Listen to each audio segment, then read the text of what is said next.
তোমার মেয়েকে আমি কোথায় নিয়ে যাইব? দাওয়াত খাইবার জন্য নিয়ে যাইব।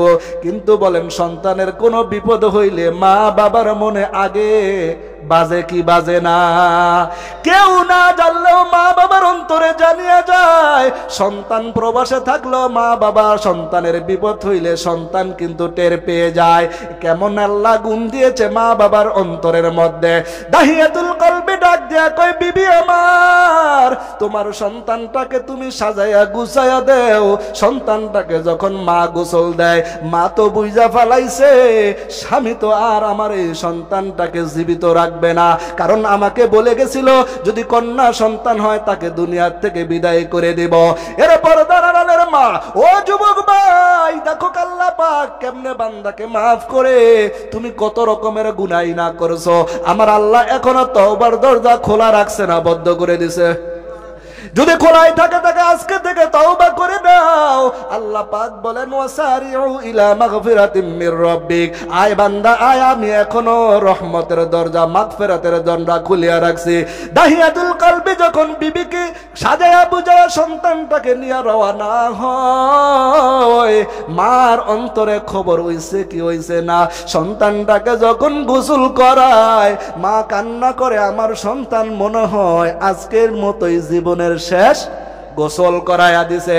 এবার সন্তানটাকে নতুন কাপড় পরাইয়া মরুভূমির মাঝখানে নিয়ে যায়। মরুভূমির মাঝখানে যখন নিয়ে যায়, সন্তান যখন বাবার সাথে একসাথে যায়, বাবা কাজ করলে সন্তানও চায় একটু কি করি সহযোগিতা করি।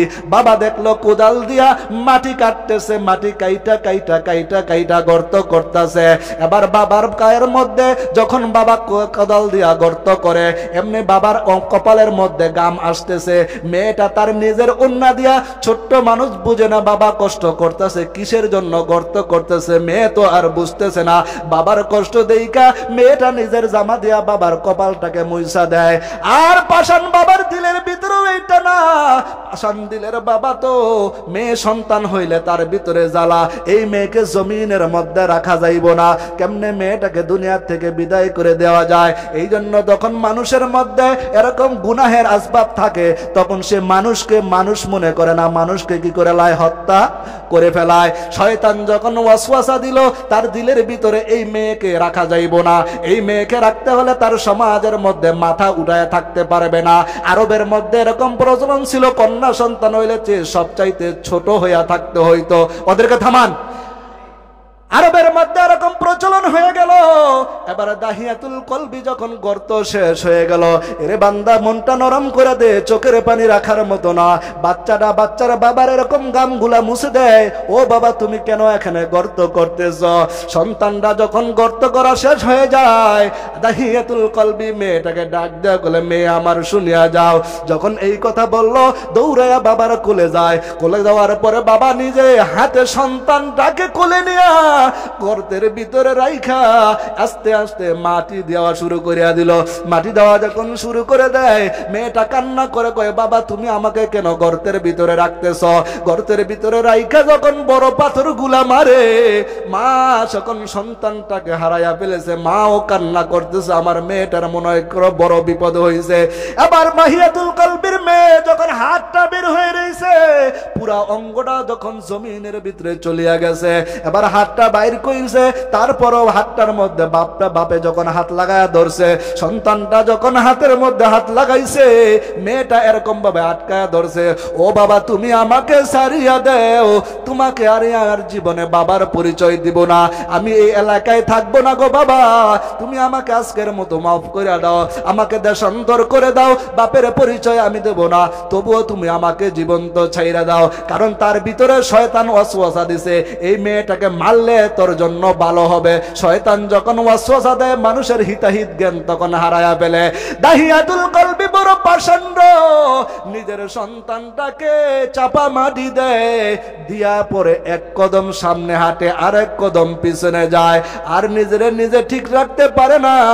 মনে হয় পিছন থেকে কে জানি ডাকতেছে, বাবা তুমি আমাকে কেমন কাজ করলা, তুমি তো আমাকে জন্ম দিলা, বাবা, এমন বাবা কি জমিনে হয়? মায়ার নবীর সামনে দাহিয়াতুল কলবি এই ঘটনা বলার পরে মায়ার নবী চোখের পানি সারিয়া দেয়। মানুষকে এমন পাশানো হয়, আপন নিজের মেয়েকে জিন্দা দাফন করে।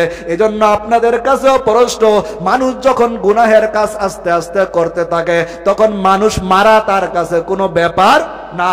এই জন্য ছোট কাল থেকে যদি সন্তানদেরকে দ্বীনি শিক্ষায় শিক্ষিত করেন, গুনাহ থেকে আপনি যদি হেফাজত করে রাখেন, আস্তে আস্তে বড় হইলে সে আর এরকম কি হবে না, রংবাজ হবে না। দাহিয়াতুল কলবি ডাক দেয়া কয়, পয়গম্বর আমি এমনি এমনি তো 100টা মানুষকে জীবিত দাফন করেছি, আমার কি ক্ষমা আছে? আল্লাহর পয়গম্বর ডাক দেয়া কয়, ও দাহিয়াতুল কলবি, আমার আল্লাহ বলেন যেই ব্যক্তি 100টাকে 1,00,000 যদি কাউকে হত্যা করে, যখন গুনাহ থেকে তওবা করিয়া আমি আল্লাহর সামনে নিজেকে ঝুঁকাইয়া দিয়া ছোট কইরা তওবা কইরা মুসলমান হয়, আমার আল্লাহ তার জীবনের সব গুনাহ মাফ করে দিতে পারে কি পারে না? মাগফিরাত রদ উমিদ লতফতু যাকে খুদ ফরমুদায়ে লা তাকনাতু বাহরে আলতা ফেতু বেবাবে বুয়াদ। আল্লাহ পাক রব্বুল আলামিন আপনাকেও আমাকেও যদি গুনাহের পাহাড় পরিমাণ গুনাহ থাকে, উহুদ পাহাড় পরিমাণ হয়, এই জন্য যেখানে নেকের কাজ থাকবো, মসজিদে যদি মাইকে আজান হয় মসজিদে চলে আসবো, ওয়াজ মাহফিল হইলে সেখানেও যাইব। এই জন্য আজকের যেই দাওয়াত, টঙ্গীর ইজতেমার মধ্যে জুমার নামাজ পড়া যামু, যাউন না? আসেনি দুই একজন আমার লগে, দেখি হাত তোলেন। একজনও নাই, কইলাম না? আসেন কেউ আমার লগে যাউন না?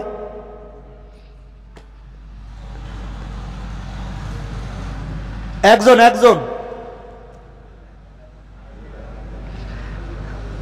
আপনার কথা আবার বুদ্ধি আছে, মোহাল্লার ইমাম সাহেব একজনে গেলে এই তো সবার যাওয়া হয়ে গেল না?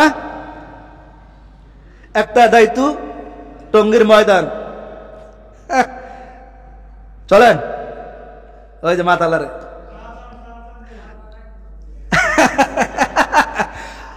চলেন না ভাই, দেখে আসি। বিশ্বাস করেন না, 15 লাখ 20 লাখ টাকা। এই যে আমি যাওয়ার পরে যে বিদেশি মেহমানের এনে থাকবো, আমি মোটরসাইকেল লয়ে চলে যাবো ইনশাল্লাহ। ওই বিদেশি মেহমানের এখানে থাকলে ওর এক কথা শোনা যায়, কয় আমাদের 20 লাখ 22 লাখ 19 লাখ খরচ হয়েছে এই বাংলাদেশ আইতে। কিন্তু তোরা তো বুঝলি না, বাঙালি বুঝলি না। আবার বাঙালি তো বড় চালাক, যখন আমগো দেশে না হইতো তখন কইতো, আরে যদি আমগো দেশে হইতো রে যাইতাম, যাইয়া শেষ করে লাইতাম। এখন পাইছি, অন্তত পক্ষে জুমার দিন চলেন ইনশাল্লাহ, ওখানে বড় একটা জুমার জামাত। আপনি চিন্তা করেন 15-20 লাখ মানুষের জুমার নামাজ, বিশাল। আল্লাহ পাক আমাদের সবাইকে, আল্লাহ পাক যেখানে দ্বীনের হকের কথা হবে সেখানেই যাব ইনশাআল্লাহ। আল্লাহ পাক আমাদেরকে বোঝার তৌফিক দান।